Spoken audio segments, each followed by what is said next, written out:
Hi అండి. ఇవాళ మన స్పెషల్ వచ్చేసి పూల్ మక్కన కర్రీ. మరి మక్కన కర్రీ ఎలా చేయాలో చూద్దామా. ముందుగా స్టవ్ వెలిగించి స్టవ్ మీద కడాయి పెట్టుకొని ఒక బటర్ క్యూబ్ వేసుకొని ఆ తర్వాత పూల్ మక్కనని కూడా అందులో వేసుకొని కలపెట్టాలి. ఆ తర్వాత కొంచెం సాల్ట్ కారం వేసుకొని ఇంకో 2 మినిట్స్ ఫ్రై చేయాలి.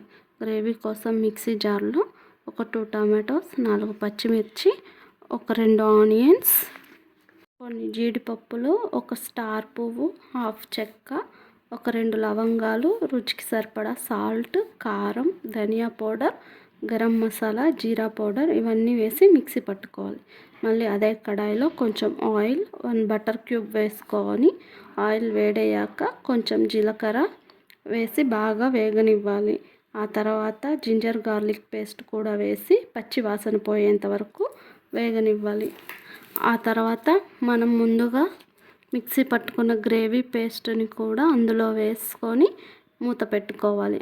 నెక్స్ట్ ఒక 5 మినిట్స్ తర్వాత మూత ఓపెన్ చేసుకొని పూల్ మక్కనని కూడా అందులో వేసి కలపెట్టాలి. ఆ తర్వాత మూత పెట్టుకొని మరి కాసేపు మగ్గనివ్వాలి. ఇంకా లాస్ట్లో కసూరి మేతి వేసుకొని దించేయాలి. అంతే అండి, ఎంతో రుచికరమైన పూల్ మక్కన కర్రీ రెడీ అయిపోయింది. ఈ కర్రీ చపాతీలోకి చాలా బాగుంటుంది.